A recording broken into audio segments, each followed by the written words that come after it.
Met one of my friend's kids last year. Friend I went to university with, her daughter. I avoided this child for 4 years. She's 4 years old. I'd heard bad things.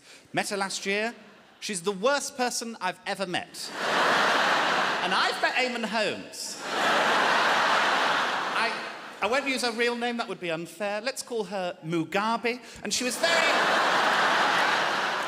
just spoiled, really. We were sat at dinner and she was here and she was kicking me in the legs. And at one point she caught my shin and I went, fuck! She started crying. The mum said, please don't swear in front of my child. I was like, oh, is that your child? I thought someone just condensed North Korea into a small woman, actually. Little bitch. But I've got a goddaughter who I adore. She is 11, and I think she might be a genius, because she loves painting, and I've got this office in Birmingham, so I took her to the office to do some painting, and we painted this mural on the wall, and while we were painting it, I said to her, what do you think art is, just out of curiosity? And she thought about it, and she said, well, it's trust. And I said, what do you mean by that? And she went, well, if you trust something's good, then it is. I was like, fucking hell, that's the most profound thing anyone's ever said to me from an 11-year-old. Like, have another go on the bong, what are you going to say next? When the meow meow came out, the things she was saying, extraordinary. So yes, I'm trying to be healthier. I love a full-fat Coke, and I'm on Diet Cokes now, and I'm struggling with it, really. Funnily enough, I was at a university reunion, I was drinking a Diet Coke, and I went up to a girl who I didn't know that well at university, and I was holding this Diet Coke, and I said to her, oh, hello, how are you? What are you up to now? And she went, I hate that. I hate small talk. I'm sorry, I'm not sure how conversation works with you now, then. How did the death of your father affect your sex life? Just straight on in.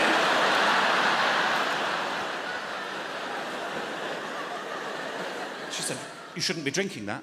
And I said, why? Now, what I think she meant to say was, it's full of aspartame. What she actually said was, you shouldn't be drinking that. It's full of apartheid. I knew it was bad, didn't realise it was that bad. Bloody hell! I tried being a fruitarian. That's where you can only eat things that have fallen from trees. I managed one day, I had 3 cooking apples and an owl.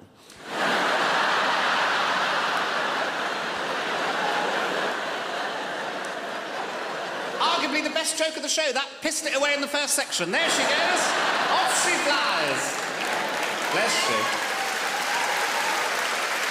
I had another version of that joke, which was 3 cooking apples and a small boy, but I felt like it was potentially too much. We're going to go to an interval shortly. Before we do that, I'd like to tell you about a little project I've been working on with the EDL, the English Defence League. Any members in? Any members? Occasionally there's a crossover with my audience with the EDL. If you're not familiar with the EDL, they don't like Muslims or hair. Those are the 2 things they despise. Muslims and hair.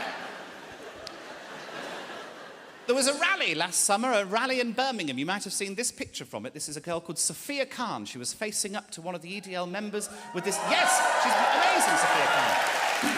With this serenity and calmness on her face, with all this aggression from the EDL member.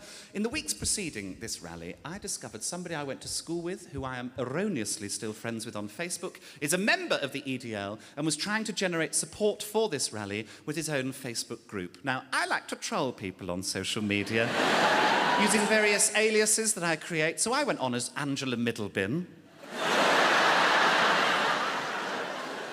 And I wrote, hi guys, looking forward to the rally in Brum later. Think it'll be a lovely day for it.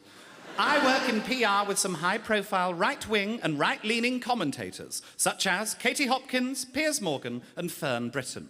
Now, Fern Britton is, I don't think, right-wing in any way, but she blocked me on Twitter, so fuck her.